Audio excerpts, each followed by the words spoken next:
Woody's World is brought to you by Shanahan Steakhouse. Welcome to my world, which always features Tomorrowland and Fantasy Football Land. Mirror, mirror on the wall. Who is the MVP of them all? Sorry, Steph. Win or lose this series, and he'll probably lose, LeBron is the most valuable player. The best in the world, as he says. Still, King James and the fairest of them all. The Cavaliers lost to the Warriors again last night and have dropped behind in the NBA Finals 3-2, but James put on another incredible performance, and if he ever got help in the second half from the likes of J.R. Miss or Chupperty or the Aussie or Mike Malone, I didn't even know he was on the roster. He's the coach of the Nuggets, isn't he? Isn't that what we're talking about? The series would be over and Cleveland finally would own that elusive championship. Eddie Feiner, do you remember Eddie Feiner? He was a professional softball showman who toured the country for decades playing against the best of local teams, sort of a Harlem Globetrotters kind of center. He was the pitcher and his team's #1 hitter. His team, he had 4 guys named Mo playing behind him.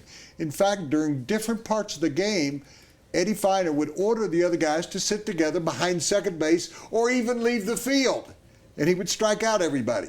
Then he'd hit a couple of home runs and drive in 5 runs of those guys named Mo. He was the manager and the promoter, and he really did drive the team bus. He was one of the greatest one-man teams until LeBron came along. Instead of this bunch, LeBron would be better off playing with one of the 2 James gangs, or both. You remember Jesse James and his brother Frank were famous outlaws. They certainly could shoot better. Get it? They could shoot better than the Cavs, the gang that can't shoot straight. Also, there's the other James gang, a band that formed, oddly enough, in Cleveland in 1966 and featured a guy named Joe Walsh, later the Eagles. It was Joe who was sort of like LeBron. He was responsible for the James gang's success. The point is, without LeBron, the other Cavs in the finals couldn't win a pickup game in the Rucker League or at the YMCA across the street from us. Sure, they're missing Kyrie Irving and Kevin Love, and Cleveland always will use those absences as an excuse for losing the series. Remember the drive? They always have excuses in Cleveland.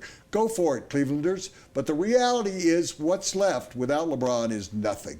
And the Cavs would be over and done with if it weren't for James, who declared after the game last night he is the best in the world. He is, no denying.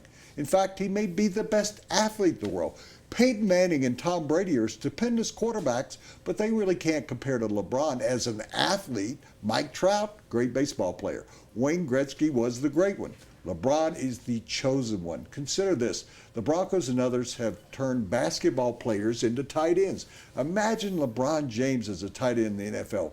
He would have been the best ever. Imagine if he had learned to ice skate as a kid, or swing a bat, or compete in the decathlon. It was said by someone else that if America really wanted to win the World Cup in soccer, it would give the ball to LeBron James and his entourage. He could do that. If LeBron had become a fighter, he would be the heavyweight champion today instead of those 2 Russians. If he'd become a firefighter, he'd put out all the blazes. In this series, LeBron is averaging 36.6 points, 12.4 rebounds, and 8.8 assists. How do you like them apples? He's averaging 42 minutes and about 34 shots to the body every game. Can a player on the losing team win MVP? It's happened. Jerry West did it in 1969 when the Lakers lost the finals to the Celtics. He beat out John Havlicek, who was leading the Celtics in scoring and in that series. But Jerry West led the Lakers in points and assists, and he had the last triple-double in one game in the finals, and nobody's achieved that for trifecta since LeBron in Game 5. That's the first time it's happened since Jerry West did it. Bobby Richardson, Yankees second baseman, was MVP in 1960, even when Bill Mazeroski hit the World Series winning home run. Mickey Mantle was the best Yankee that series. Chuck Howley was named MVP in the 1971 Super Bowl, even when the Cowboys lost. He had 2 interceptions. And 5 players from teams that have lost Stanley Cup Finals have been named MVP. It's time again. The media panel probably will give the award to Steph Curry, who was a regular season MVP too, but LeBron deserves the trophy.